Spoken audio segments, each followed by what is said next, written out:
sekarang terancam. Sekarang 6 tahun ini setelah rejim ini terancam. Kadang-kadang aku kalau udah teringat Laut Cina Selatan, Laut Natuna, jijik kali aku. Kenapa? Pejabat kita ini udah rusak otaknya. Diambil Cina ikan kita di Laut Natuna, dicuri Cina, ribut kita, TNI kita marah, diusir. Apa kata pejabat negara kita, menteri? Cina bukan mencuri ikan kita. Apa ini gue pikir? Mereka menangkap ikannya yang lari ke laut kita. Ini menteri kurasa banyak minum tua juga. Ini gara-gara kalian salah pilih presiden kalian. Tak apapun kalian pilih dia kemarin.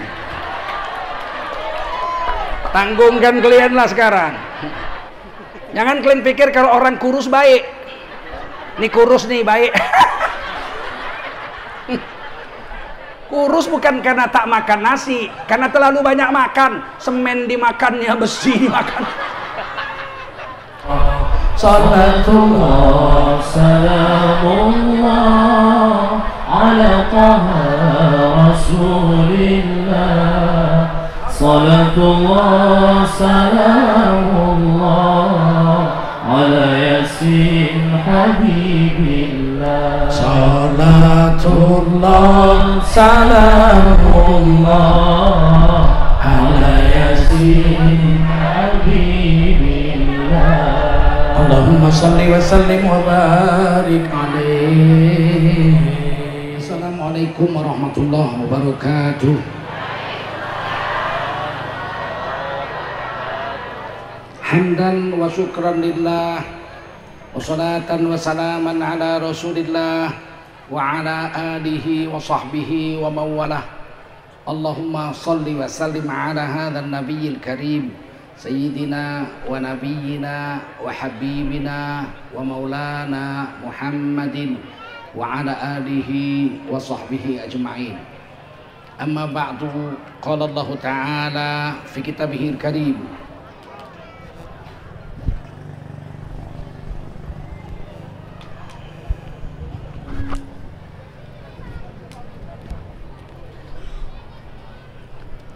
أعوذ بالله من الشيطان الرجيم. بسم الله الرحمن الرحيم.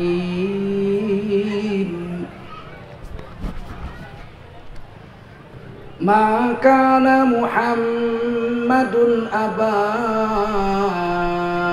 أحد من رجالكم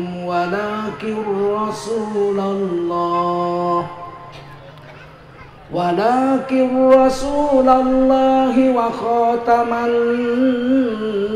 النبيين وكان الله بكل شيء عليما. يا أيها الذين آمنوا اذكروا الله ذكرا كثيرا وسبحوه بكرة وأصيلا. قال رسول الله صلى الله عليه وسلم من خرج في طلب العلم فهو في سبيل الله حتى يرجع. Baginda Rasul bersabda, siapa keluar untuk mendapatkan ilmu, orang itu adalah orang yang berjihad fi sabilillah sampai dia kembali ke tempatnya. Mudah-mudahan kita semua mendapatkan pahala jihad dari Allah Subhanahu wa taala. Amin. Shadaqallahul azim wa sadaqa rasuluhun nabiyul karim wa nahnu ala dzalika minasy syahidin wasyakirin walhamdulillahi rabbil alamin. Para ulama, tuan-tuan guru yang dimuliakan Allah Subhanahu wa taala, khususnya qari kita Tengku Zainuddin. Ya. Oh, tak pakai Tengku. Zainuddin, bagus sekali bacaannya, bangga kita orang sini. Qari nasional dari hamparan Perak. Baguslah. Memang dulu negeri Melayu ini negeri yang penuh dengan orang-orang yang soleh-soleh. Tidak disebut Melayu kalau tidak Islam. Bukan kapak sembarang kapak betuah pembelah kayu, bukan Batak sembarang Batak sudah jadi Melayu. Jadi orang Batak masuk Islam disebut masuk Islam berdasarkan Quran dan Sunnah Rasulullah SAW. Maka kita mau merdeka ikut Indonesia karena Indonesia menjamin tiap warga negara memeluk agama dan menjalankan agamanya masing. Yang sekarang terancam. Sekarang 6 tahun ini setelah rejim ini terancam. Ini sekarang sedang dibahas rancangan undang-undang larangan minuman keras. Wakil Ketua DPR MPR kita Ajis Samsudin dari Golkar mendukung supaya jangan dilarang minuman keras itu. Saya baca, baru saya tulis di Twitter saya, sebab negara dapat 5 triliun dari perdagangan minuman keras. Untuk apa 5 triliun kalau generasi muda kita hancur semua, betul? Apa 5 triliun?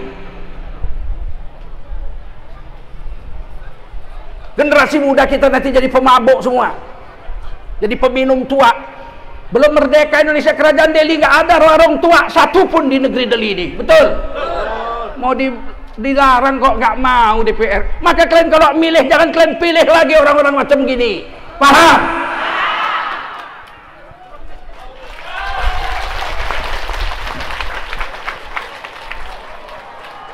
Minuman keras pula mau, sedangkan dilarang aja masih main belakang sama penegak hukum, betul nggak? Apa hebatnya tua dihalalkan? Anak Melayu mau minum tua, lisoi lisoi lisoi lisoi, oh parbitu. Untuk apa itu? Biarpun 5 triliun, orang mabuk nanti diperkosanya anak kita, betul? Orang mabuk otaknya nggak beres, nenek-nenek di perlinya, lewat nenek-nenek di perlinya, adek, adek, apa nggak marah nenek itu? Adek-adek kepala tuh kan, mama kau belum lahir aku sudah tua. Namanya orang mabuk. Aku nggak ngerti Indonesia ini sekarang macam mana ini. Ulama pulang dihalang-halangi, betul nggak?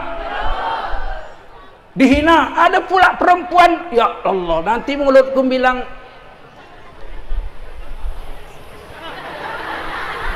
iya betul.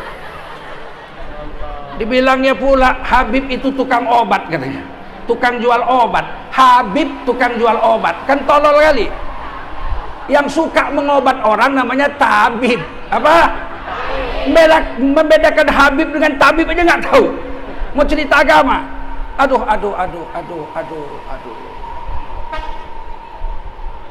Rusak. Di akhir zaman ciri-ciri dunia mau kiamat. Manusia hina, lonte-lonte. Aku terus terang aja, ngapain ku bilang pelacur, lonte, ya enggak? Lonte, apa lagi? Pemabuk, penjudi, berani menghina ulama. Kalau sudah lonte, pemabuk, pejinah, penjudi, berani menghina ulama, itu ciri-ciri dunia hampir kiamat.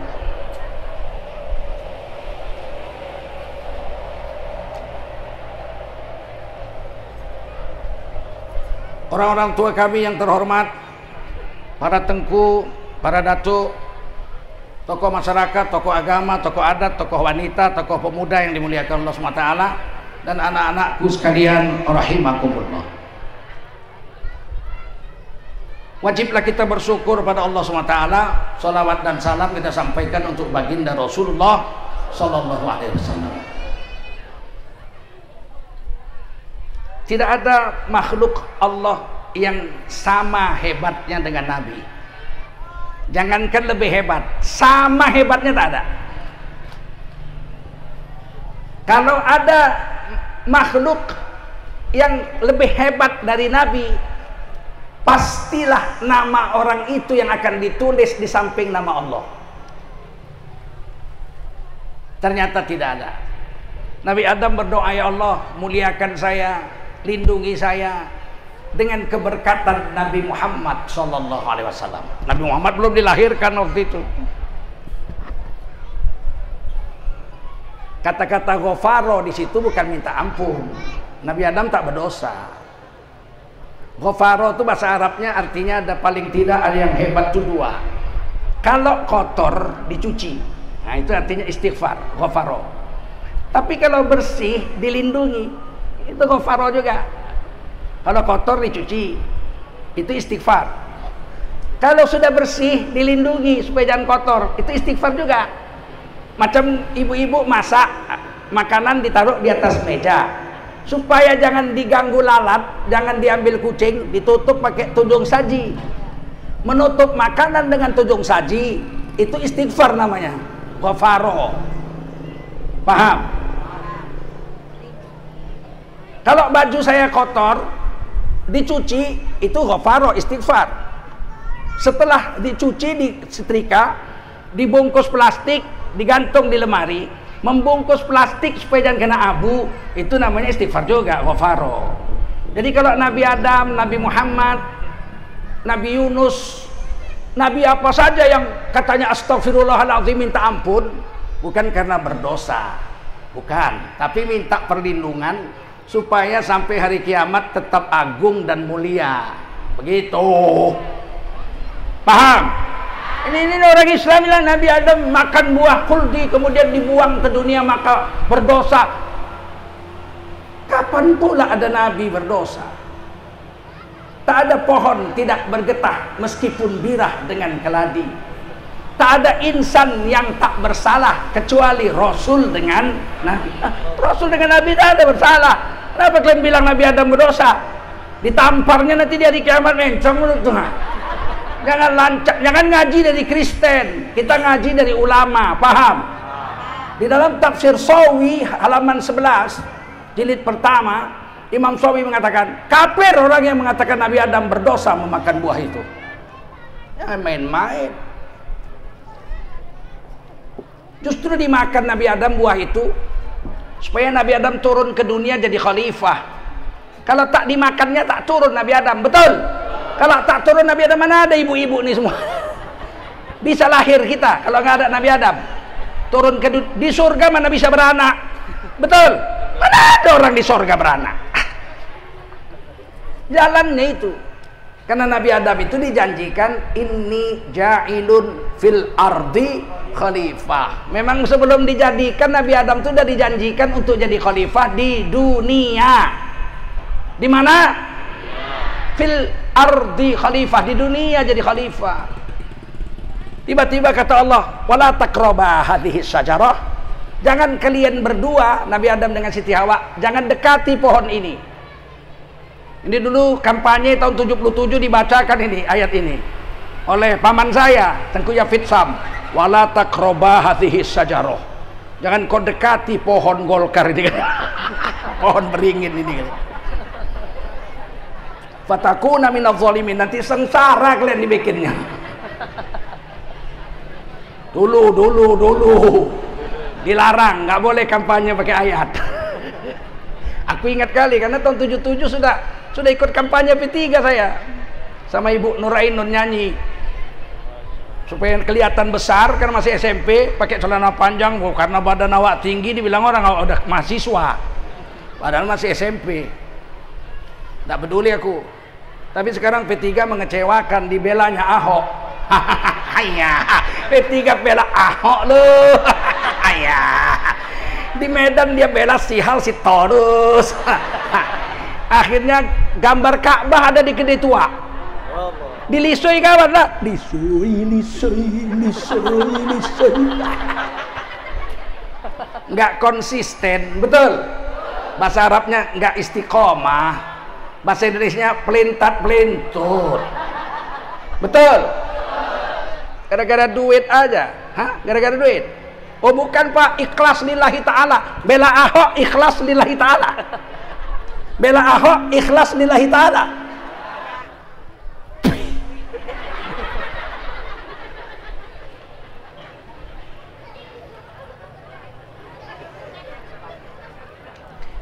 Nabi Adam, singkat cerita aja lah ya, kalau nabi-nabi minta ampun, astagfirullahaladzim, ampunilah aku ya Allah, bukan, artinya lindungilah aku.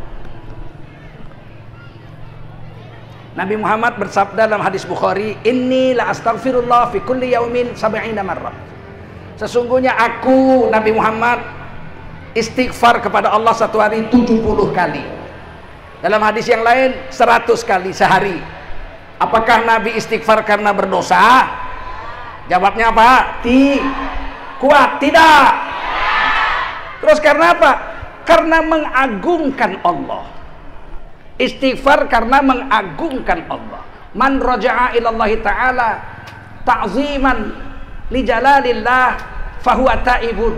Orang yang istighfar, tobat kepada Allah karena mengagungkan Allah, dalam hatinya terlalu besar Allah itu, maka orang itu tak boleh disebut ta'ibun, orang yang tobat, tapi disebut awwabun, orang yang mengagungkan Allah. Ada namanya sholat awwabin, sholat yang mengagungkan Allah, dari orang-orang yang mengagungkan Allah.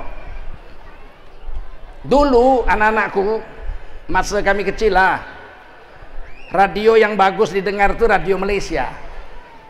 Kalau radio RRI kotor, hajab kali. Namanya negara miskin merdeka dengan perang. Kalau Malaysia kan merdeka diberi Inggris, dikasih hadiah. Nah, merdeka kau kaya. Radio Malaysia itu kalau didengar dari Medan bersih betul. Nah, saya itu seminggu sekali ada sandiwara bangsawan ke udara, Radio Malaysia. Habis asar itu hari apa gitu, Kemis atau apa, saya udah siap-siap tuh, sudah mandi, sholat asar, menunggu siaran Radio Malaysia Angkasa Puri bangsawan ke udara. Itu main piano, penyanyinya perempuan, saya tidak tahu siapa yang nyanyi. Teng teng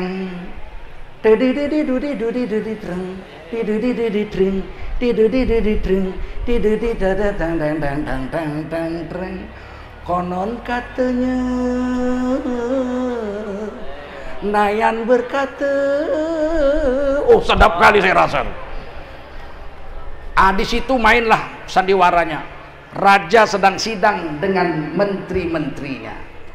Rajanya bersabda, wahai Mamanda Menteri, beta ingin mengeluarkan uang dari Baitul Mal untuk mencetak sawah-sawah baru, karena penduduk negeri kita sudah bertambah banyak, makan sudah terasa berkurang. Maka perlulah dibuat sawah-sawah baru bagi mencukupi makan untuk rakyat kita. Bagaimana menurut Mamanda Menteri usul beta itu? Menterinya menjawab, dengar baik-baik apa jawabannya. Ampun tuanku, beribu-ribu ampun. Menurut hemat patik yang hina dina ini, usul tuanku membangun sawah-sawah baru adalah usul yang berlian. Ampun tuanku, beribu-ribu ampun. Apa salahnya menteri itu minta ampun sampai beribu-ribu ampun?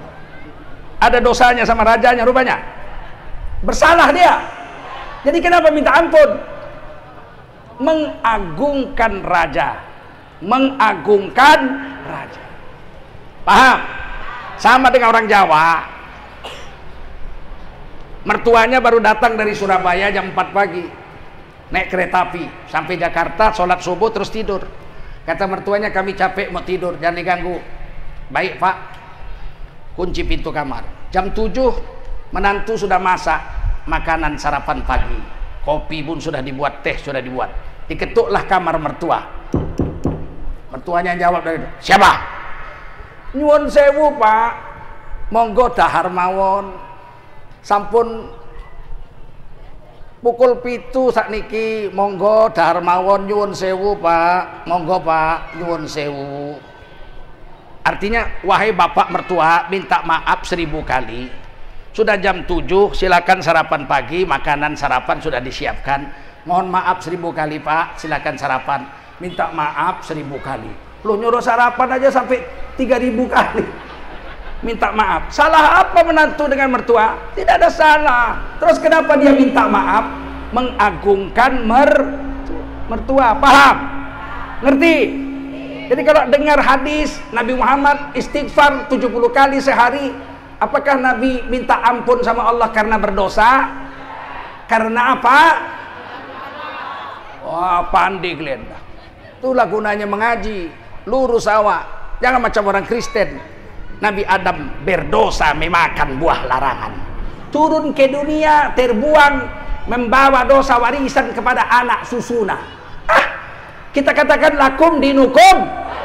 Enggak kita urus agamamu.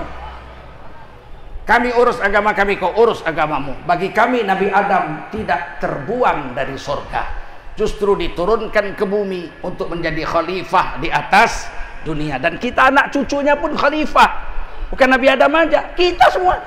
Wa huwallazi ja'alakum khalaifal ard. Dialah Allah yang telah menjadikan kamu semua orang beriman. 1,9 miliar sekarang. Dari 7,8 miliar penduduk dunia, 1,9 miliar orang Islam, semuanya kamu, kata Allah, telah diangkat menjadi para khalifahnya di atas dunia. Jadi kita bukan kaleng-kaleng. Kita ini khalifah Allah. Dan Nabi Adam turun ke bumi tidak berdosa, tidak dikutuk. Kalau iblis, iya iblis. Kata Allah, fakhruj minha. Keluar kau dari sorga itu, wahai iblis. Fa innaka rajim, kau terkutuk sampai hari kiamat. Iblis keluar dari sorga terkutuk. Fa innaka rajim, maka kita baca a'udzubillahi minasyaitonir rajim, terkutuk. Setan-setan anak cucu iblis. Nabi Adam tidak. Kata Nabi dalam hadis Bukhari, khairul yaumi tola'at alaihi syamsu yaumul jumu'ah. Hari yang terbaik yang pernah disinari matahari dari dulu sampai hari kiamat adalah hari Jumat. Hari terbaik adalah hari. Kenapa? 4 alasannya. Disebut Nabi 4-4-nya. Yang pertama, fihi khuliqa Adam. Hari Jumat agung terbaik karena Nabi Adam diciptakan hari Jumat. Wa fihi udkhilal jannah. Hari Jumat hari agung yang terbaik karena Nabi Adam dimasukkan ke surga hari Jumat. Wa fihi ukhrija minha. Dan hari Jumat adalah hari yang agung, yang terhormat, yang terbaik karena Nabi Adam diturunkan ke bumi hari Jumat. Jadi turun ke buminya Nabi Adam bukan hari terkutuk, hari yang terbaik karena dilantiknya Nabi Adam jadi khalifah ketika dia turun dari surga ke bumi. Paham? Ngerti? Dan wafatnya Nabi Adam hari Jumat.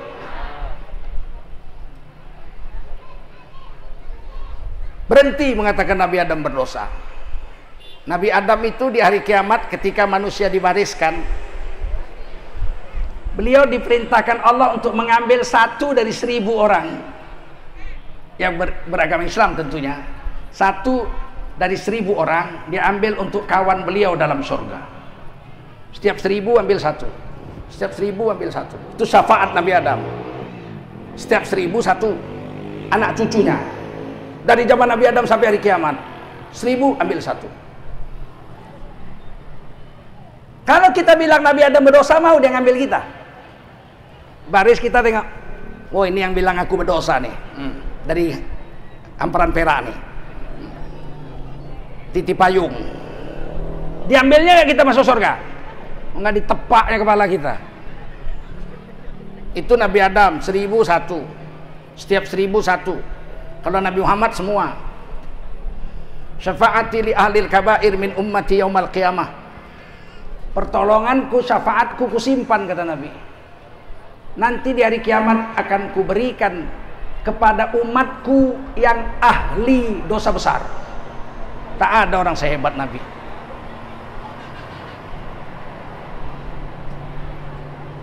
Yang diberi syafaat oleh Nabi, umat Nabi yang ahli dosa besar. Pemabuk seumur hidup, pezina seumur hidup, penjudi seumur hidup, tapi Islam masuk neraka. Iyalah, pastilah masuk neraka. Lama. Seumur hidup mabuk mana lah tak lama ya. Lama lah, masa 2 minggu. Miliaran tahun lah. tapi tidak kekal dalam neraka. Sampai juga syafaat Nabi nanti. Wa yukhriju minan nar man qala la ilaha illallah wa kana minal khairi fi qalbihi mithqala dzarrah. Akan dikeluarkan dari neraka umat Islam yang mengucapkan la ilaha illallah, padahal kebaikan di hatinya hanya sebesar biji sawi saja. Sebesar biji sawi. Berarti nggak pernah sholat nih orang. Cuman syahadat aja. Kapan kau syahadat? Waktu kawin. Untung aja kau. Tapi dapat syafaat. Sebab iman tidak batal karena dosa. Iman batal karena murtad, menyembah selain Allah, musyrik, tukar agama, iman batal. Tapi kalau karena dosa, mabuk, berzina, mencuri, iman tidak batal. Cuman dia fasik, durhaka, fasakot, keluar dari aturan Allah. Pemabuk itu, walaupun dia sedang mabuk, tidak dikafirinya Allah. Ada orang mabuk, sepoyongan lewat. Ya, Den, kenapa kau hoyong-hoyong? Baru minum tua, katanya. Ngaku dia, baru minum tua. Ya, Den, kau minum tua, Den? Apa hukumnya minum tua? Gila kau, haramlah masa sunat muakkad. Pemabuk nih, pemabuk nih. Kenapa udah tahu haram kau minum? Macam mana lah, susah kali aku gara-gara COVID ini. Gara-gara Jokowi jadi presiden susah aku sekarang. Jujur nih orang, jujur nih orang. Biniku lari karena nggak makan. Anakku 5 ditinggalnya. Apa nggak susah aku minumlah tua. Ya Allah, Din, tua itu kan haram, Din, haram lah. Kuakuinya itu. Kau mau kemana sekarang? Mau pulang lah, udah malam. Siapa Tuhanmu, Din? Gila kau, Tuhan Allah lah. Nabi Muhammad, kau pikir mabuk-mabuk ini nggak tahu aku Tuhanku Allah? Coba, kan dia nggak kafir dia, cuman dia durhaka, betul? Paham? Dikasih syafaat sama Nabi. Walaupun lama dia di neraka, tapi tak kekal, tidak kekal. Itu gunanya beriman sama Rasulullah Muhammad sallallahu, termasuk sama Nabi Adam 1001. Lumayan lah, ya nggak? Mudah-mudahan kita di akhirat dapat syafaat dari para rasul, para nabi yang diutuskan Allah Subhanahu wa ta'ala.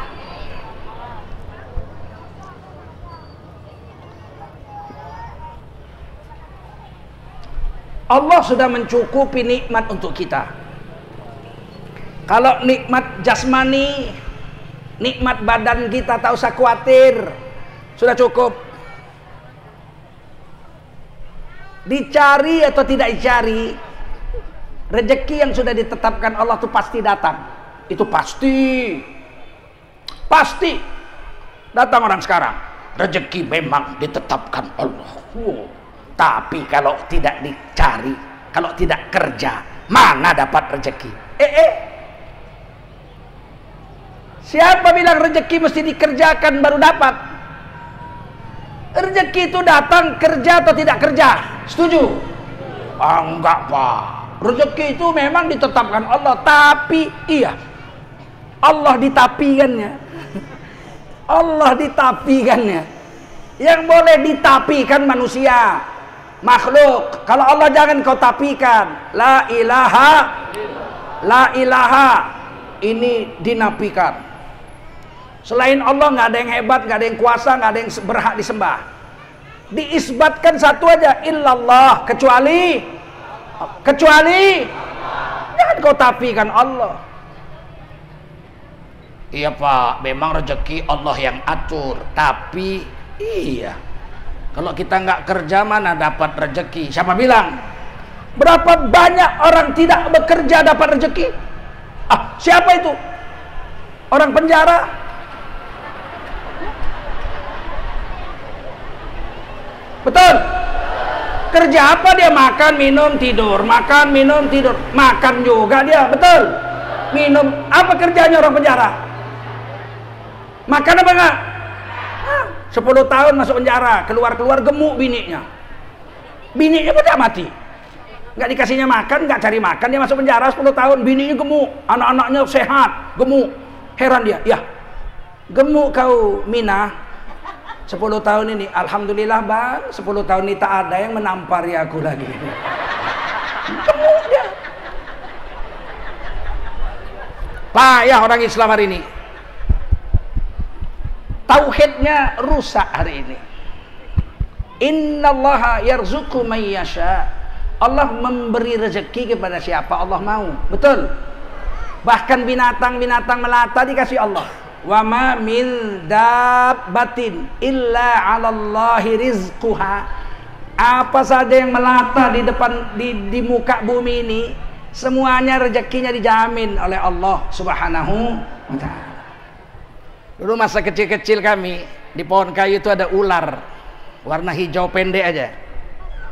Jangan coba-coba digigitnya, mati, nggak ada obatnya. Setengah jam insyaallah jiud. Tahu kalian jiud? Innalillahi wa inna ilaihi. Ular itu pemalas, tak mau kerja, kerjanya tidur aja, tak mau cari makan. Ular itu disebut namanya ular kintamani. Ular apa? Kintamani. Udah jarang ada itu. Apa yang terjadi? Setiap hari ada burung kecil, kita bilang burung perenjak, orang Jawa bilang burung perenjak. Dekat-dekat rumah tuh selalu ribut kali bunyinya, ciat, ciat, ciat. Tapi kecil, kecil tapi ribut. Biasa orang kecil kurus ribut. Udah jadi presiden pun ribut aja.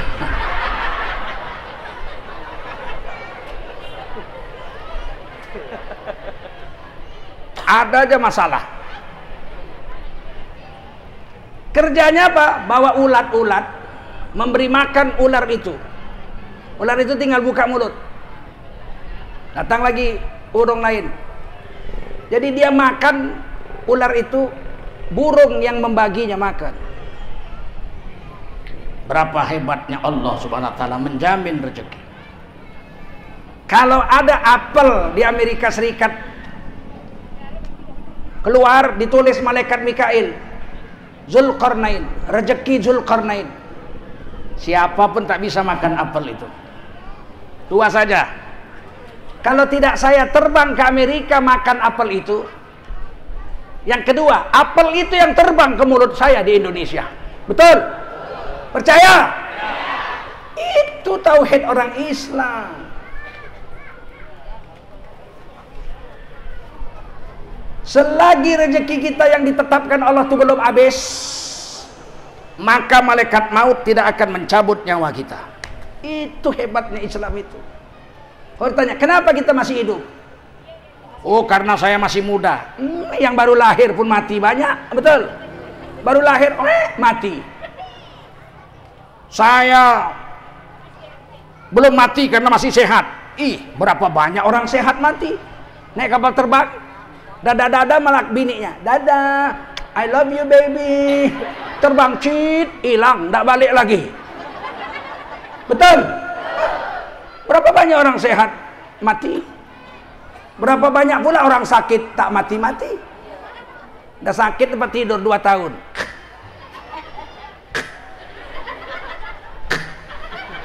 Makannya disuntikkan lewat hidungnya sama dokter. Cot.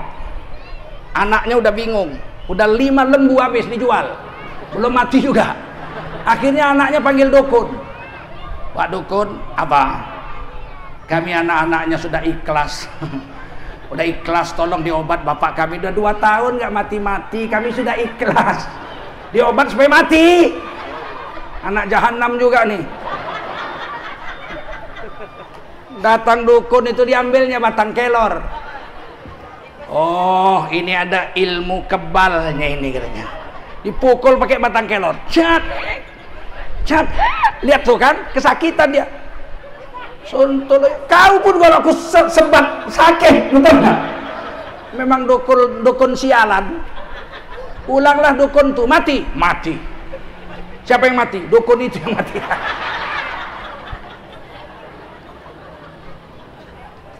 Kenapa dia belum mati? Karena rezeki yang disediakan Allah untuk dia belum habis. Ini hadis qudsi, Allah yang berfirman. Bukan hadis biasa, bukan hadis Nabi. Hadis qudsi, Allah berfirman. Anna nafsan lan tamut hatta tastakmila rizquha. Nyawa siapapun tidak terkecuali, nyawa siapapun tidak akan dicabut malaikat maut, tidak akan jumpa dengan kematian sampai seluruh rezeki yang disediakan Allah untuknya habis diambilnya semua, baru mati. Ada malaikat yang mencarikan rezeki kita, yang di laut dikeluarkan, yang di langit diturunkan, yang di bumi ditumbuhkan. Nama malaikatnya Mikail. Siapa? Orang Inggris menyebutnya Michael. Malaikat Michael, the angel Michael. Kerjanya cari rezeki untuk kita yang sudah ditetapkan Allah. Walaupun ikan itu lahirnya di Laut Cina Selatan, kalau ditulis itu Zainuddin, datang ke hamparan Perak ikan itu. Nggak mesti Zainuddin cari ikan itu ke hamparan Perak, betul nggak? Ikan itu datang, siapa yang bawa? Lim Tai Kok yang bawa. Kadang-kadang aku kalau udah teringat Laut Cina Selatan, Laut Natuna, jijik kali aku. Kenapa? Pejabat kita ini udah rusak otaknya. Diambil Cina ikan kita di Laut Natuna, dicuri Cina, ribut kita, TNI kita marah, diusir. Apa kata pejabat negara kita, menteri? Cina bukan mencuri ikan kita. Mak, apa ini kupikir? Mereka menangkap ikannya yang lari ke laut kita. Ini menteri kurasa banyak minum tua juga. Mau kutekekkan jauh.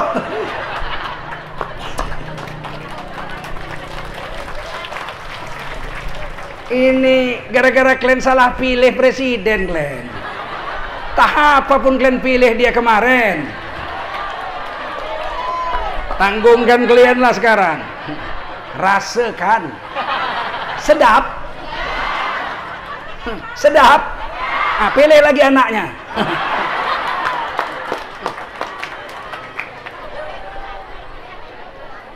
Jangan kalian pikir kalau orang kurus baik.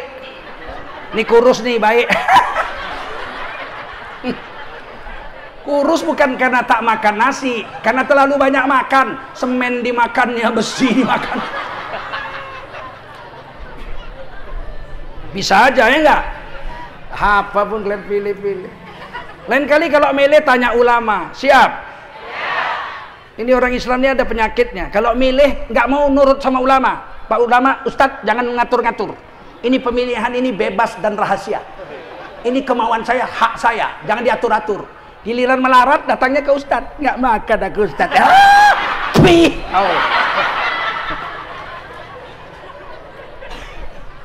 Kadang-kadang aku gitu datang, nggak makan aku Ustadz. Tahu aku dipilihnya kawan tuh. Mau ku bilang matilah kau. Tak tega pula awak. Lain kali jangan dipilih lagi dia. Iya bang Ustadz, menyesal ya. Orang Islam ini penyakitnya. Kalau ada pemilu, itu hak saya. Jangan atur-atur. Giliran melarat aja. Datang ke Ustadz, ya enggak? Enggak tahu lagi aku Ustadz, anakku udah enggak sekolah Ustadz. Kepingin kali aku ngasih ongkos pergi kau ke Jakarta. Jumpa si kurus. Iya, betul.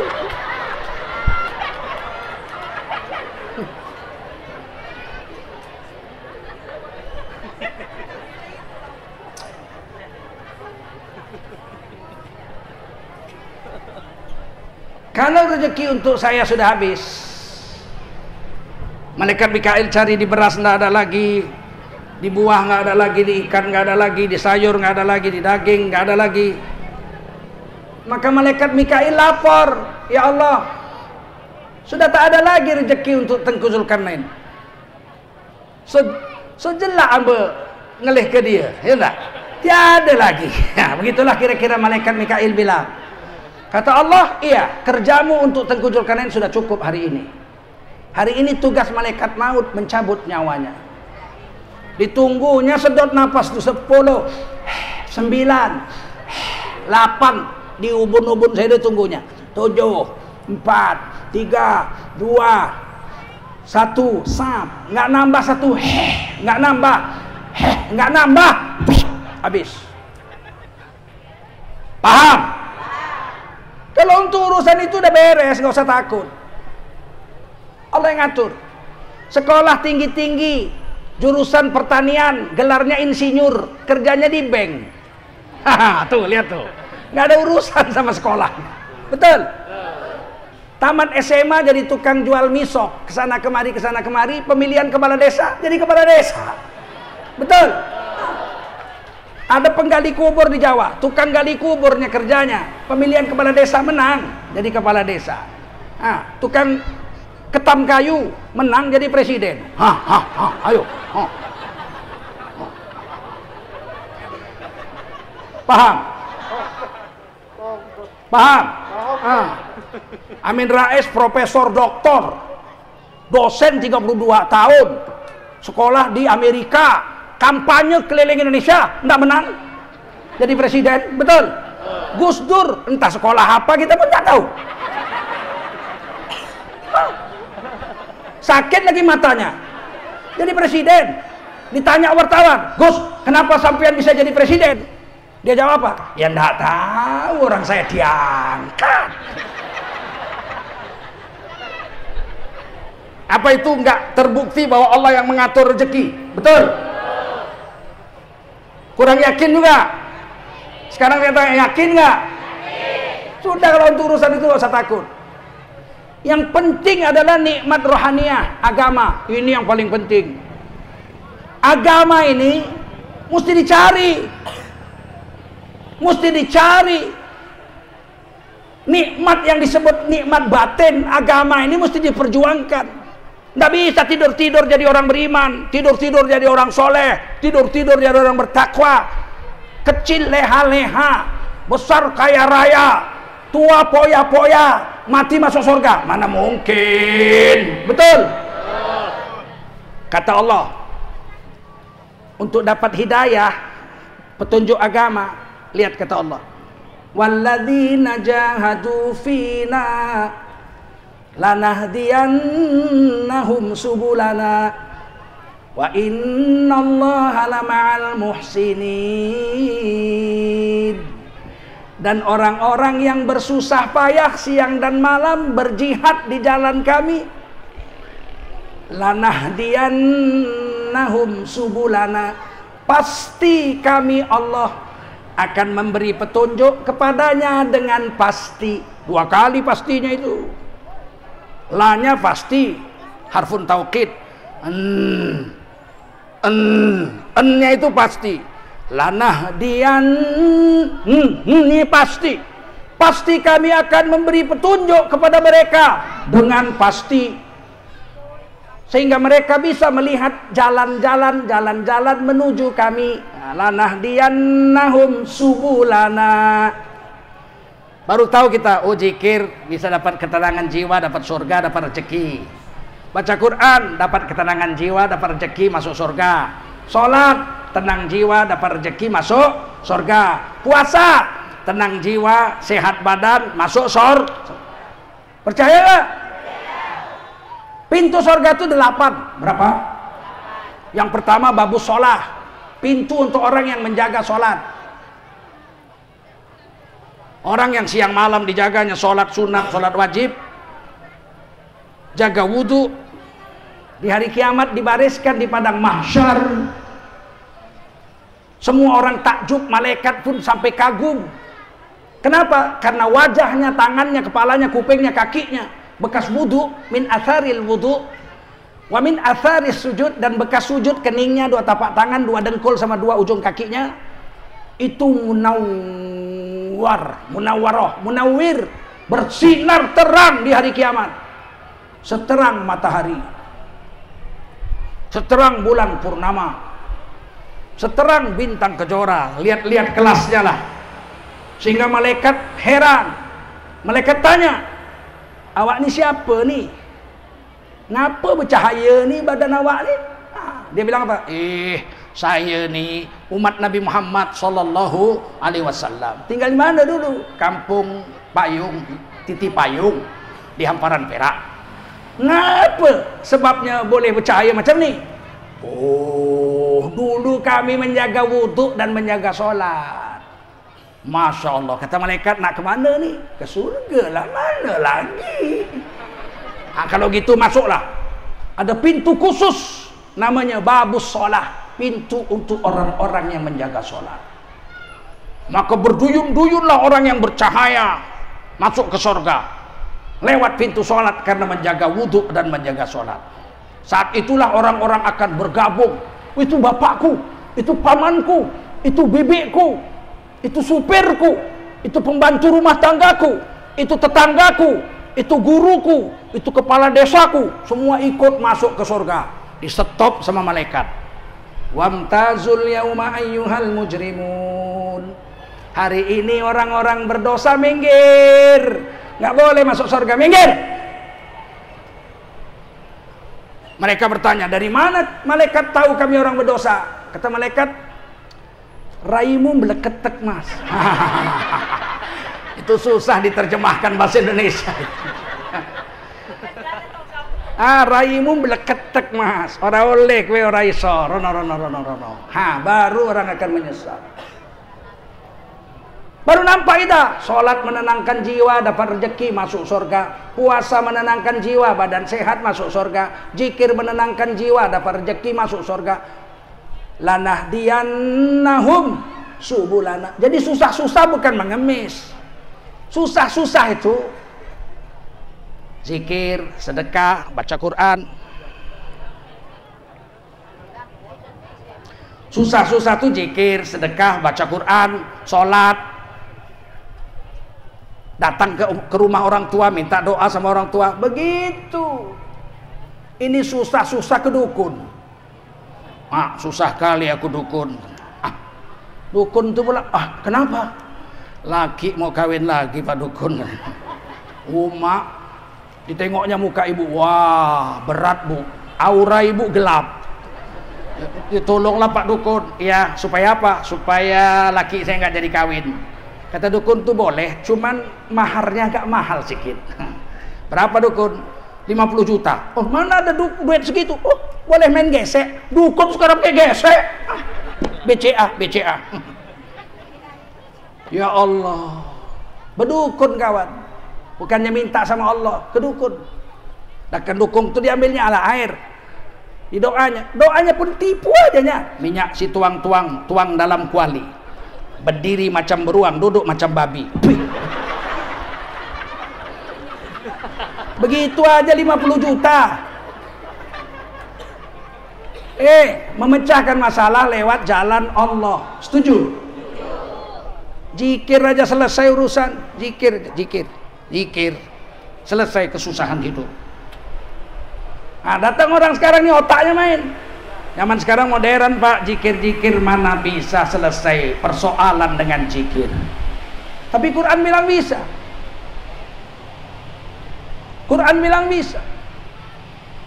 Ya ayyuhalladzina amanu dzkurullaha dzikran katsira. Hai kamu orang beriman, zikirlah kamu kepada Allah dengan sebanyak-banyaknya zikir. Zikir sebanyak-banyaknya. Nggak ada dibilangnya zikir ala kadarnya, tak ada. Zikran qalila, zikirlah ala kadarnya, tak ada. Zikir sebanyak sampai dibilang orang hatta takula majnun, sampai dibilang orang kita gila zikir. Nanya, Pak, di mana rumah Ustadz Zainuddin, Pak? Di sini ada 5 Zainuddin. Oh, dia itu dari SMP kawan saya sekolah, Pak. Itu dari sanawiyah ada zikir aja di mana tempat. Oh, Zainuddin yang gila zikir tuh. Ya, sana, dekat sungai. Dekat sungai itu rumahnya, pinggir tuh. Kalau hujan banjir lah rumahnya tuh. Itu Zainuddin namanya, tapi yang gila zikir. Kalau yang gila togel yang sana. Sampai dibilang gila tuh. Yang gila empuan sana. Zainuddin juga namanya tuh. Itu bininya 4, gundinya 5. Kita zikir sampai dibilang gila tuh. Ini hari habis sholat, assalamualaikum, nggak balik lagi kepalanya. Assalamualaikum warahmatullahi wabarakatuh. Macam mana mau dapat rezeki? Macam mana jiwanya mau tenang? Siapa dalam Quran yang diceritakan selesai masalahnya dengan zikir? Nabi Yunus alaihissalam dimakan ikan. Bayangkan Nabi Yunus dimakan ikan. Kutanya dulu sama ibu-ibu, dimakan ikan ngeri apa enggak? Ibu mau dimakan ikan? Mana lebih baik? Punya suami bengek atau punya suami dimakan ikan? Nah. 20 tahun lakinya bengek. Kalau udah malam hujan gerimis saja bengek. Tolong dek, air panas. Abang bengek. Kata bininya, alah bang, udah 20 tahun bengek nggak baik-baik bang. Eloklah abang dimakan ikan. Begitu. Mana pilih? Bengek hidup atau bengek dimakan ikan? Bengek hidup. Suka laki bengek.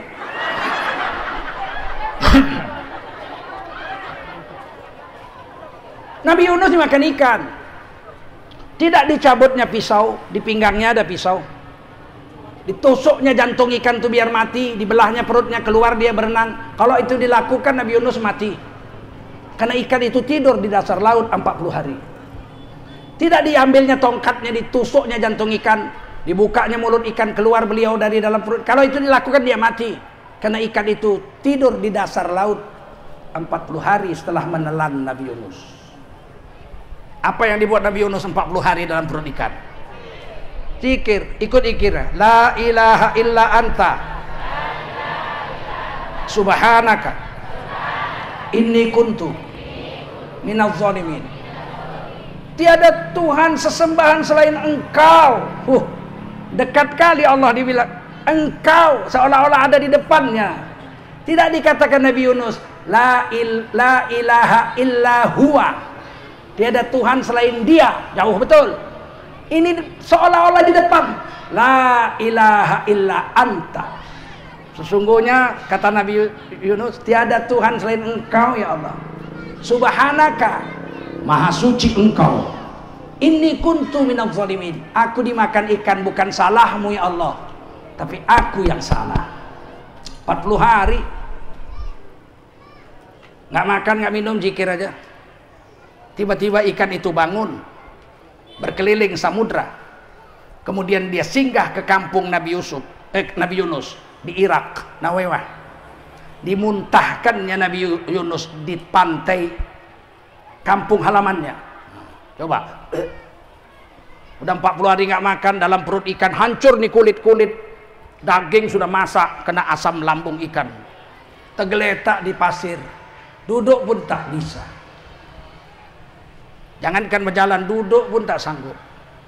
Apa yang terjadi? Dalam tafsir Khazin diceritakan, ada kambing sedang menyusukan anaknya di atas bukit. Kambing itu menyepakkan anaknya.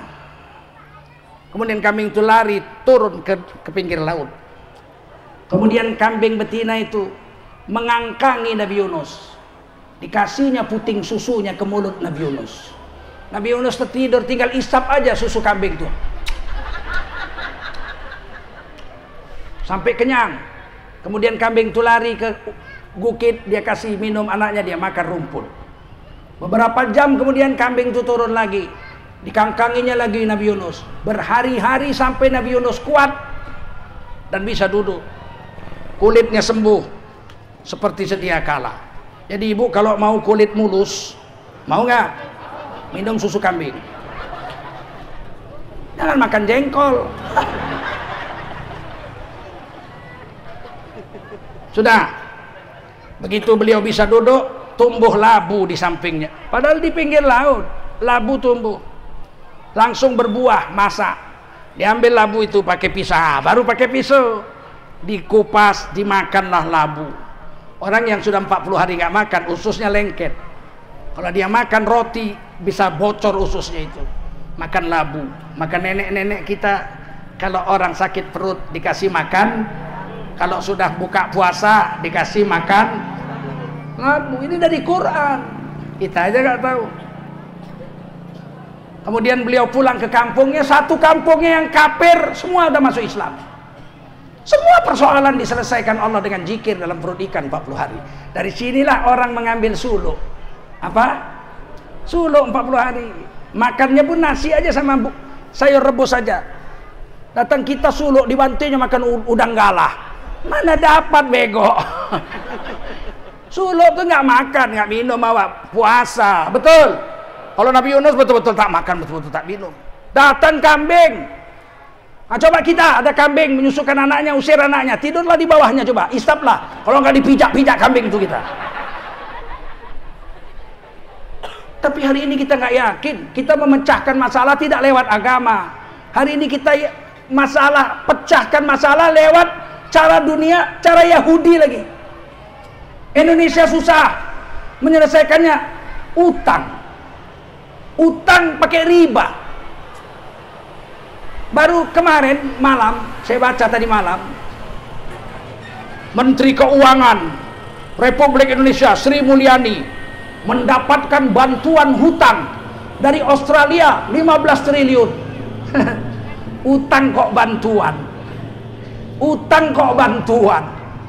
Udahlah utang wajib dibayar pakai bunga lagi, ya enggak? Itu bantuan apa mencekik? Kok bodoh ya doktor S3. Nggak tahu dia utang itu mencekik, dibilangnya bantuan.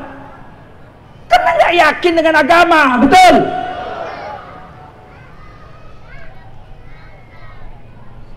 Nggak ngerti saya. Kalau kalian nggak berubah, pemilu 2024 kalian nggak pilih orang-orang soleh, partai-partai Islam, jangan salahkan kami para ustadz, para ulama. Kalau hidup anak cucu kalian tambah melarat 5 tahun lagi. Karena cara pemecahannya bukan cara agama. Ini mau jual minuman keras, ya nggak? 5 triliun. Berapalah duit segitu? Diharapkan seluruh Indonesia mau berdagang minuman keras 5 triliun. Rusaknya bisa 5.000 triliun. Nanti jangan-jangan ada rumah pelacuran di sini. Diresmikan bupati. Bismillahirrahmanirrahim. Dengan membacakan bismillah saya resmikan rumah pelacuran Al-Barokah. Ya, kalau udah boleh resmi, betul nggak? Alangkah rusaknya negeri ini kalau nggak kembali kepada agama. Betul? Betul? Mau? Nggak mau. Nggak mau sama agama. Nah, tidak ada jalan lain kembali pada agama. Dan dijamin oleh Allah, orang-orang yang bersusah payah di jalan kami, pasti kami Allah akan menunjuki kepada mereka dengan pasti banyak jalan-jalan menuju keridhaan kami. Dan ayat ini ujungnya paling manis. Wa innallaha lama'al muhsinin. Dan sesungguhnya Allah pasti bersama dengan orang-orang yang berbuat kebajikan. Orang-orang yang muhsin. Orang-orang yang berbuat ihsan. Pasti Allah bersamanya. Jadi kalau kita mau diridai Allah, pilih jalan agama. Kata Allah ini ihsan ya. Ihsan itu baik ya. Wa qadha rabbuka alla ta'budu illa iyyah. Dan diwajibkan Allah atas kamu untuk menyembah Allah saja, tak boleh sembah yang lain. Setuju? La ilaha illallah. Ucap semua.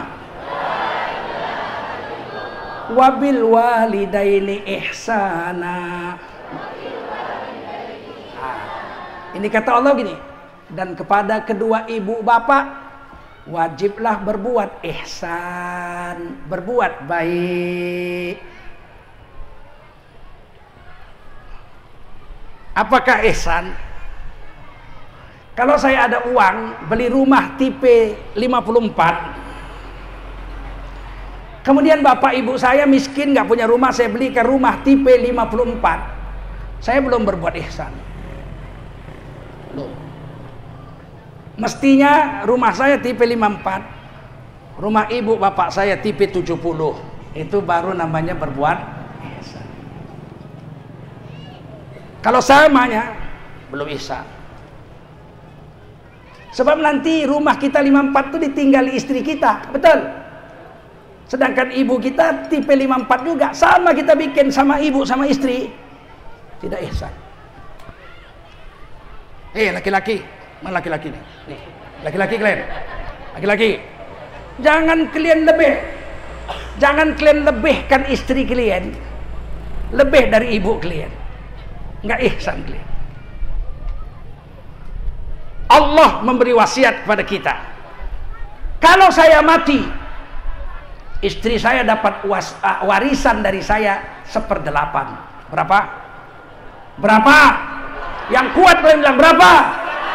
Nah, jangan kalian raup semua. Hak kalian 1/8-nya.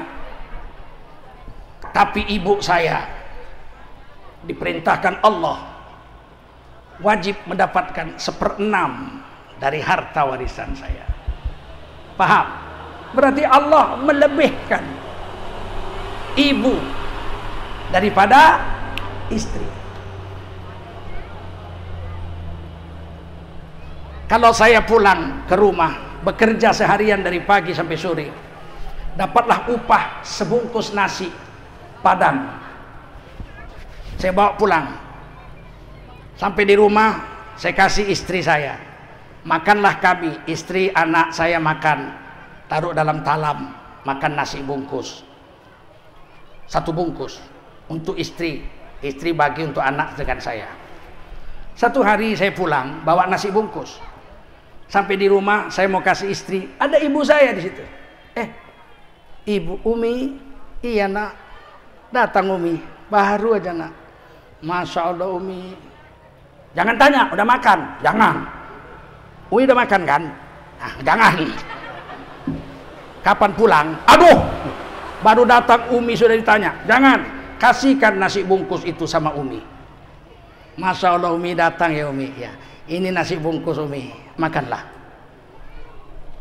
Kalau nasi bungkus itu saya kasih sama istri, saya dicatat oleh malaikat Tengku Zulkarnain, anak durhaka. Dan anak durhaka kekal dalam neraka selama-lamanya, kecuali ibunya memaafkan salahnya. Paham? Kasih nasi bungkus itu sama ibu, Umi ini nasi bungkus, makanlah Umi. Sisa Umi saya, baru istri saya makan. Paham? Kok kemarin? Paham? Nah, kalian ini kadang-kadang susah kalian. Mertua kalian anggap saingan. Banyak perempuan sekarang mertuanya dianggapnya seperti madunya. Enggak di sini, sana. Kalau di sini sama aja. Lagi menyapu halaman dia, turun dari sudako ibu mertuanya, lagi senyum-senyum, nyanyi-nyanyi, aku masih seperti yang dulu. Tengoknya mertuanya datang, hilang senyumnya.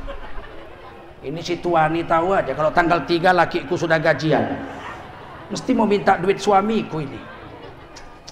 Begitu datang ibunya, assalamualaikum nak, waalaikumsalam, datang mama, kapan pulang?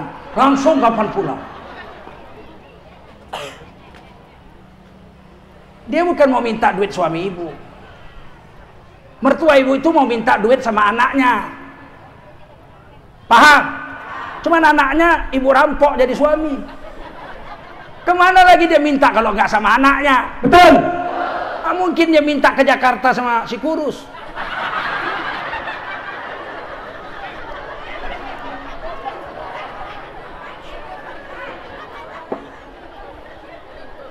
Udahlah mama, masuk mak, masuk.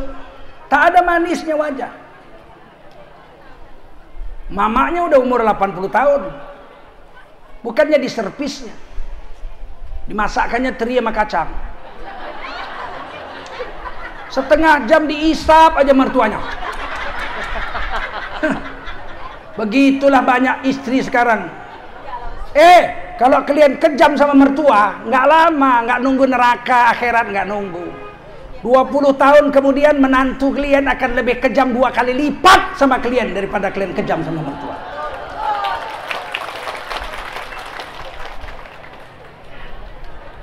Kita laki-laki, kalau hari ini kita makan kenyang nih, hari Sabtu nih ya, makan kenyang satu hari ini kita makan kenyang nih sama anak bini kita. Tapi di kampung sana, bapak ibu kita hari ini lapar karena nggak ada uang beli makanan. Kita laki-laki ini, anaknya dicatat anak durhaka di sisi Allah Subhanahu wa Ta'ala. Tidak berhak anak laki-laki makan kalau bapak ibunya tidak makan. Paham? Saya ulangi nih.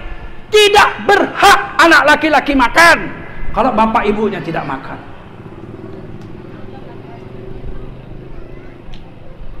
Ini berbuat ihsan. Saya waktu baru nikah tinggal di rumah ibu. Sebetulnya saya sudah nyewa rumah di Tembung, tapi bapak saya wafat. Tidak ada yang mengawani ibu. Adik saya belum nikah, yang dua udah nikah, udah punya rumah sendiri-sendiri. Kakak saya tinggal lah menunggu adik saya kawin. Menantu baru tinggal di rumah itu. Karena perempuan ini ada hadis Nabi, ada 3 perempuan yang tidak boleh disatukan satu rumah.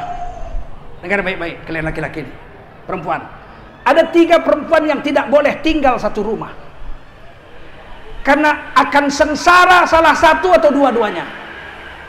Pertama, jangan kau tinggalkan ibumu dengan istrimu satu rumah. Laki-laki. Karena kalau enggak istrimu yang sengsara, ibumu yang sengsara. Maka saya tidak mau satu rumah dengan ibu saya. Tapi terpaksa pernah setahun. Nggak ada yang ngurus ibu. Saya bilang sama istri, kau jangan lawan ibuku sekalipun. Aku minta tolong. Ku sembah kau. Itulah istilahnya orang Melayu bilang. 10 jari, 1 dengan kepala.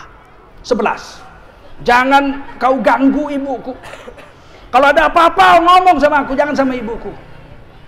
Setahun, pokoknya saya bilang sampai adik saya kawin. Makanya tidak boleh ibu dengan istri satu rumah. Kata orang barat, there cannot be 2 kings in 1 kingdom. Tidak boleh ada 2 raja dalam satu istana. Ibu saya menganggap saya miliknya. Betul? Istri saya pun menganggap saya miliknya. Nggak boleh. Kalau jumpa mertua yang keras, istri kita kurus. Salah aja apa yang dibikin. Masa istri kita pakai cabai rawit. Ya Allah, pakai cabai rawit. Ya, matilah anakku kalau makan cabai rawit. Aku mamanya, 27 tahun aku yang ngurus dia. Gila kau. Anakku kalau makan cabai rawit, mencret. Diam biniknya. Manalah tahu orang binik baru, ya enggak? Tahu-tahu masak lagi besok, pakai garam 2 sendok. La ilaha illallah, garam 2 sendok. Ya, aswin. Anakku kalau makan garam 2 sendok, aswin. Darah tingginya kumat. Besok masak lagi. Rimbang dimasak. Cepoka. Rimbang. Ini anakku kalau makan rimbang muntah. Lama-lama biniknya bilang, udahlah mama ajalah kawin sama anakmu, aku pulang ke rumah mamaku. Nggak boleh 2 itu. Kalau jumpa menantu yang kejam, ibu kita pula yang hajab. Ya Allah, kau masak pakai cabai rawit? Iya. Mencret aku, mati pun nggak apa-apa. Mau apa? Mama Allah yang hajab, ya enggak? Maka kata guru-guru kita semua diingatkan, jangan kau satukan ibumu dengan istrimu satu rumah. Kalau ada perempuan bisa satu rumah dengan mertuanya, sabar, itu menantu adalah calon ahli surga Allah Subhanahu wa ta'ala. Jarang itu. 1.500 nggak dapat. Jangankan 1, 1.500 nggak dapat. Ada yang sabar sama mertua, aku tunjuk tangan dulu. Yang tak pernah bertengkar sama mertua, coba tunjuk tangan. Nggak pernah bertengkar selama kawin. Ini ahli surga nih, 2, 3, 4. Begini banyaknya perempuan. Berarti yang lain melawan semua. Yang kedua, jangan satukan saudara perempuanmu dengan ibumu. Nggak boleh. Istri saya dengan adik perempuan saya satu rumah. Kalau enggak, istri saya yang kurus, adik saya yang kurus. Betul.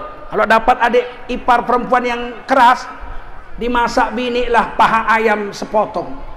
Untuk anaknya yang masih kecil, balita makan ayam lah, sup.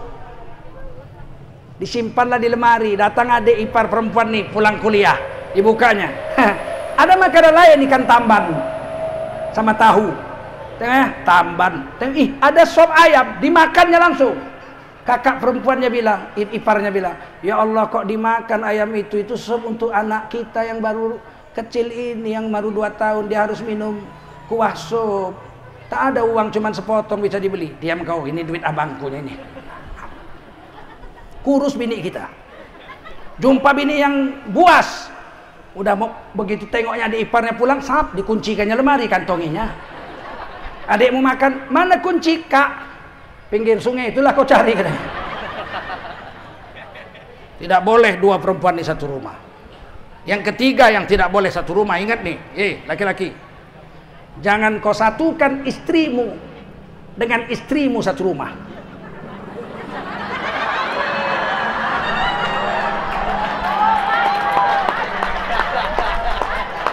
Ya, itu dua-dua mati.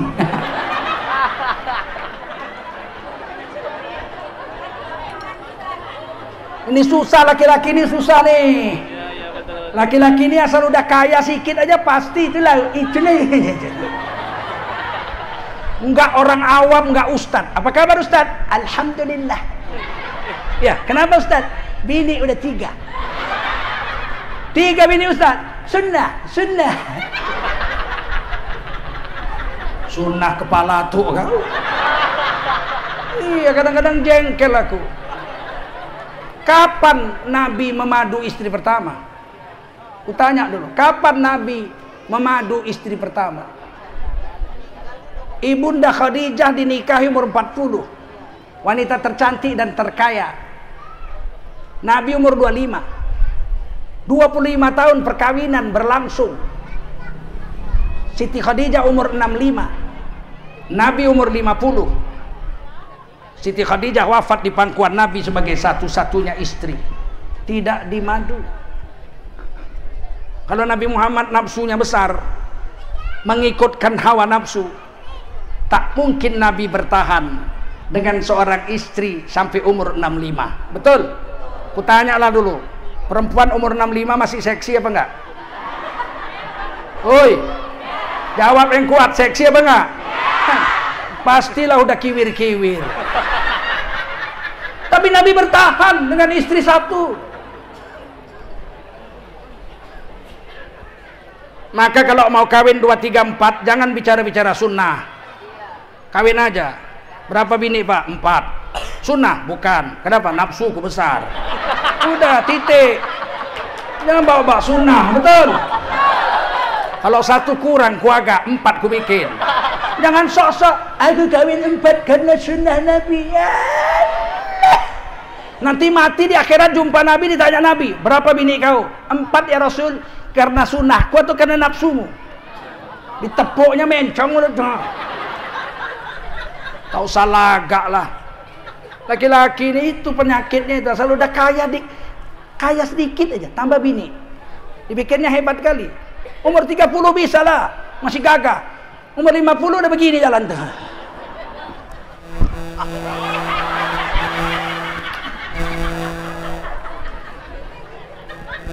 Kenapa Wak kok begitu jalan Wak? Weh orang terlalu congok ah.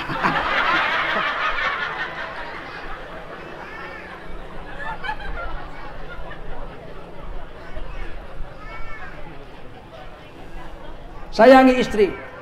Kata Nabi, khairukum li ahlihi. Laki-laki terbaik adalah yang paling baik terhadap istrinya. Wa ana khairukum li ahli. Dari semua laki-laki sedunia, akulah Rasulullah yang paling baik terhadap istriku.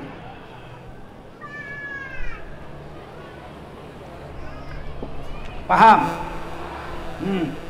Hunna libasul lakum, istrimu itu pakaianmu, hai laki-laki. Wa antum libasul lahun, dan kamu adalah pakaian istrimu. Elok-elok dijaga baju awak supaya nggak terhina awak. Kalau pakaian saya datang kemari robek-robek, yang dihina orang bukan baju saya, yang dihina orang siapa? Pakaian kita. Istri ini pakaian kita, hei laki-laki. Kalau dia rusak, yang dihina orang bukan dia, kita. Bini kita pinggir jalan nyusukan anak. Lewat orang, emak jang kata orang. Lewat yang lain, iya. Lewat lagi. Mak. Lewat yang berhenti. Aduh.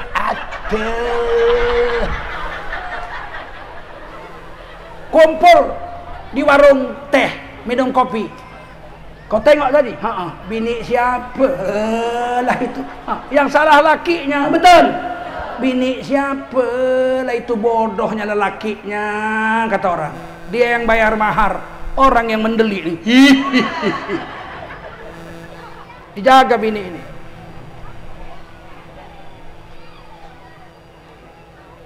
Jadi kalau kawin 2 boleh, tapi jangan satu rumah, nggak sunnah. Makanya ada orang nanya, bagaimana cara menentukan madu asli? Ada yang bilang madu asli itu kalau ditaruh di kulkas tidak beku. Namanya madu ditaruh di beku lah kalau taruh kulkas. Ada yang bilang madu itu kalau ditaruh di piring semut tak mau makan, itu asli. Mana ada, kalau madu dimakan semut lah. Apa cara membuat menguji madu itu asli atau tidak? Bawa pulang ke rumah. Kalau berterbangan piring, sendok, gelas, itu madu asli.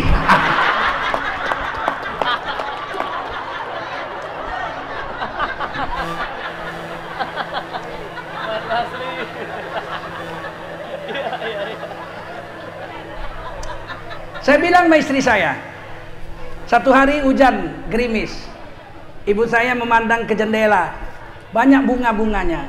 Dia banyak menanam bunga mawar, melati. Dia urus sendiri ibu saya itu. Dia lihat berbunga musim hujan. Saya dari kamar keluar, saya panggil istri saya. Sini Dek. Apa bang? Siapa perempuan itu? Yang mana? Itu yang lihat bunga itu. Mana? Itu yang sedang memandang bunga di halaman itu. Kata saya, Umi. Umi? Ya, Umi siapa? Umi abang. Umi saya bilang. Iya, Umi abang. Umi saya. Iya. Saya pesan kepadamu, Dek, satu pesan. Jangan kau bertengkar sama dia. Kalau sekali kau bertengkar sama umiku itu, sempat umiku marah, dia bilang, Naim, kau pilih binimu atau kau pilih aku nak? Pasti ku pilih ibuku, kau ku tinggal. Pucat istri saya. Pucat, gemetar dia. Abang gak sayang sama awak? Ku bilang, beribu-ribu bunga di taman, hanya setangkai bunga idaman. Tapi ingat, jangan bertengkar dengan umiku. Sebab Allah meletakkan umi setelah Allah. Setelah menyembah Allah, berbuat baik sama ibu bapak. Nggak bisa kau saingi ibuku. Sabar. Alhamdulillah, setahun adik saya kawin, kami pindah buat rumah kami di tempat dekat-dekat lah, nggak jauh dari situ. Sampai ibu saya wafat, tak pernah sekalipun istri saya bertengkar sama ibu. Kadang-kadang ibu saya salah, tahu saya ibu saya salah, marah-marah ibu saya sama istri saya lihat gitu, dimarah-marahin. Istri saya bilang, iya umi, maaf umi. Padahal saya tahu ibu saya yang salah. Saya tunggu aja, saya biarin aja. Iya umi, maaf umi, maaf. Ya udah, pergi kau. Pergi ibu saya istri saya ke kamar. Saya ikuti. Diambilnya, dibukanya lemari, diambilnya anduk, ditutupkannya ke mukanya, menjerit dia sekuat-kuatnya. Supaya jangan dengar. Saya peluk dari belakang. Sabar sayang, itu ibu saya. Tak lamanya hidupnya. Sabar. Sabar. Kalau kau sabar, aku akan berbuat baik kepadamu seumur hidupku. Ibu saya wafat 98 bulan Ramadan. Dan sampai sekarang saya tidak kawin lagi. Padahal banyak yang minta. Namanya Ustadz, ya enggak? Ada yang bilang sama saya, bang, kawini saya bang. Saya orang kaya, rumah saya besar, kebun saya banyak. Kawini saya cuma mau abang jadi imam saja bang Ustadz. Tak usah cari makan, saya yang kasih makan abang. Ku tengok mukanya, ku bilang apa? Tak ada harapan. Kenapa? Masih hidup yang sana. Kalau dia masih hidup, kau tak ada harapan. Meskipun solehah aku, biarpun kau solehah, nggak ada harapan. Sebab istriku itu pernah berkorban perasaan jiwa dan raga dengan ibuku. Macam mana aku balas itu? Perkawinan kami sudah jalan 27 tahun lebih, hampir 28 tahun. Setiap hari perkawinan saya selalu ingat. Hari lahir sering lupa, hari ulang tahun saya sering lupa. Kalau nggak diingatkan nggak ingat. Tapi kalau hari perkawinan dengan istri saya ingat. Saya selalu beri hadiah khusus hari perkawinan. Kadang-kadang peyek. Ya. Hadiah khusus kan begitu ya. Kadang-kadang pecal. Istri saya tidak mau emas, tidak punya emas, tidak pernah pakai bedak. Perkawinan saya bawalah tempat tidur, meja hias, Quran sebagai mahar. Saya ingat betul 500.000-nya biaya kami kawin.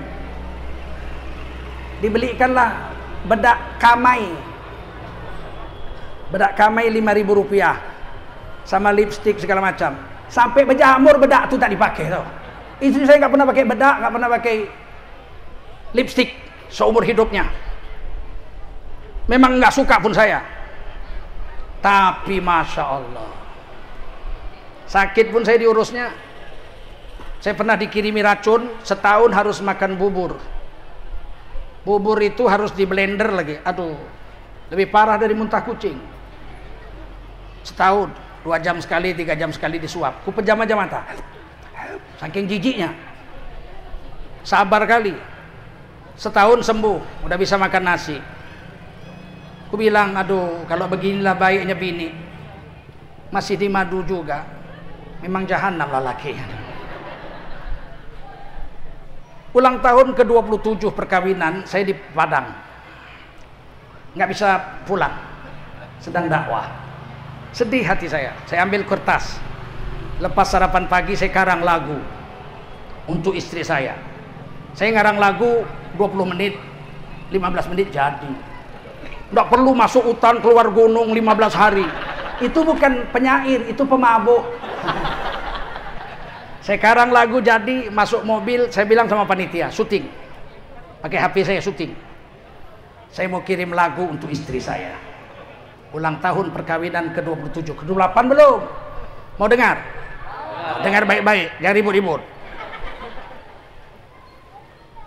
27 tahun kita telah bersama, harungi samudra kehidupan.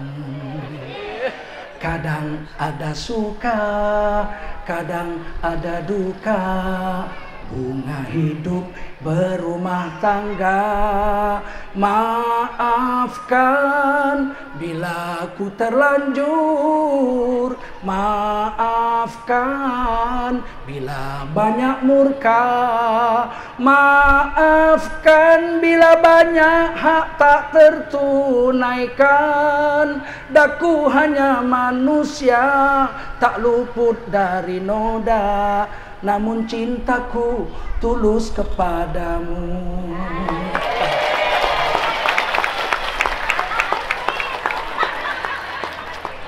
Begitu jadi kirim pakai WhatsApp. Nggak sampai 5 menit dibalas istri saya, gambar nangis. Indahnya rumah tangga ya nggak? Kami tidak kaya, makan kami rebus-rebusan aja. Istri kami keturunan Sunda, orang Banten. Makannya rebus saja. Sekali-sekali lah lalap. Saya orang Melayu, biar rumah runtuh asal gulai lomak. Mula-mula kawin tuh tak sedap kurasa, betul. Udah pulang awak dari kampus USU ngajar jam 2:30. Sampai di rumah kata istri saya, sebentar ya bang, dimasak dulu sayurnya, majang. Udah 2:30 dimasak. Pakai kompor sumbu lagi. Jam 3 baru sampai. Sekali kuliah apa? Sawi hijau direbus. Jengkelnya lah.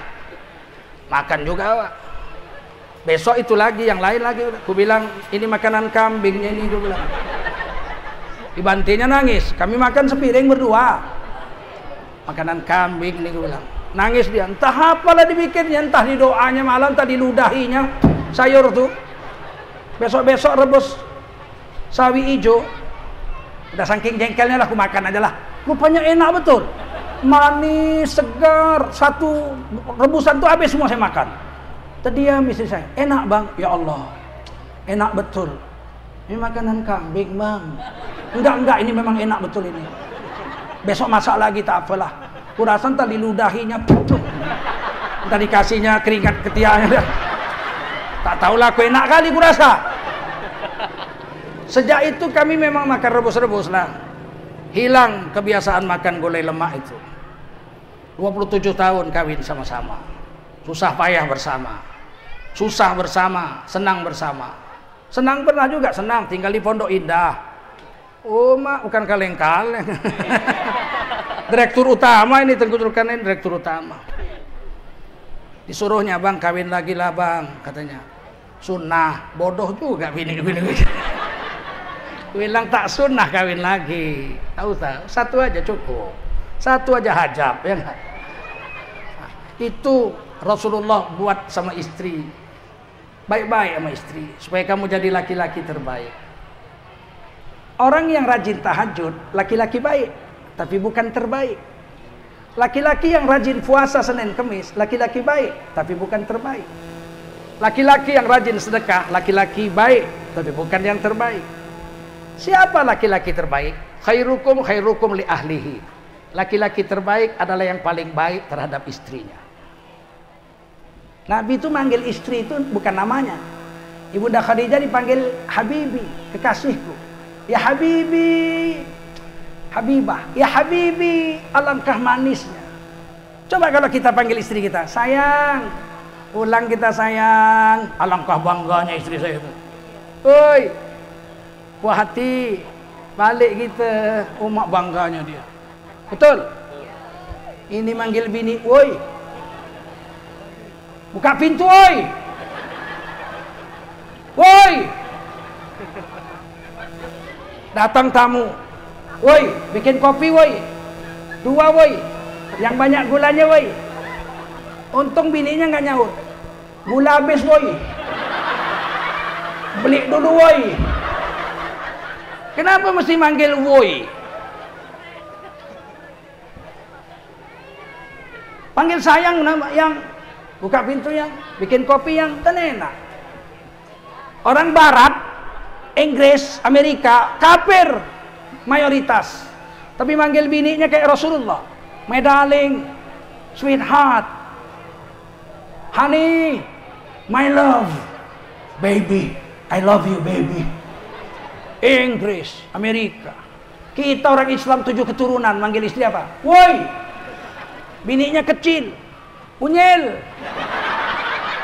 buka pintu.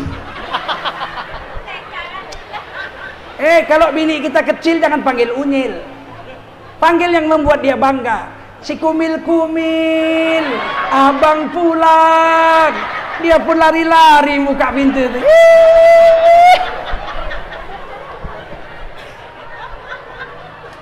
Itu pakaianmu itu, betul. Muliakan istrimu. Ini kalau bini kita besar, kita hina. Pulang kerja kita tanya, mak, nak, apa pak? Mana kulkas? Di sebelah bapak itu, bukan ini, kulkas yang bisa jalan-jalan. Mana ada? Mamamu. Dihinanya istrinya di depan anak-anak. Kalau manggil Siti Aisyah radhiyallahu anha Nabi, bukan dipanggil ya Aisyah. Ya Humaira, wahai si pipi merah. Wahai si pipi merah. Kan bangga coba. Kita mau pulang, istri kita lagi ngaji, kita bilang, pipi merah. Pulang kita sayang. Pura-pura nggak dengar bini kita itu. Si pipi merah. Pipi merah siapa? Abang. Pulang kita sayang. Kan bangga dia. Ini tembem. Pulang kita tembem. Ditanya kawannya, siapa tembem? Ya, 7 lubuk 9 kolam. Mana yang dalam belum ku tahu. Ku ceraikan yang buruk, dapat yang lombam. Mana betuah belum ku tahu. Jangan dihina istri-istri, itu pakaian kita. Betul? Panggil dengan yang membangga. Jangan kita manggil sayang udah terlambat. Ada veteran perang RI, umur 82 tahun. Habis upacara bendera, jumpa kawannya umur 78. Dia tanya, tinggal kau lah yang hidup. Iyalah bang, aku aja lah, yang lain udah game semua bang. Pejuang kemerdekaan. Kata yang 82 tahun nih, mau singgah ke rumah, minum kopi kita, dekatnya rumah. Singgahlah. Sampai di rumah, yang 82 tahun itu memanggil istrinya, sayang, buatkan kopi sayang, pakai susu. Ini si Udin datang nih, kawan abang berjuang dulu. 2 ya sayang ya, banyakkan gulanya sedikit, biar jangan kumat mah kami. Datang istrinya, keluar, udah 75 umur bininya. Taruhkanlah teh, kopi tadi, susu. Minum bang, dipegang lakinya, pundak istrinya yang sudah 75 tahun itu. Terima kasih sayang, baik kali kau sayang. Tersipu-sipu istrinya masuk. Kawannya itu yang umur 78 itu tercengang. Hebat kali abang. Udah umur 82 tahun abang masih mesra sama bini. Manggil sayang. Hebat kali abang. Shh, kata yang tua tuh. Aku lupa namanya.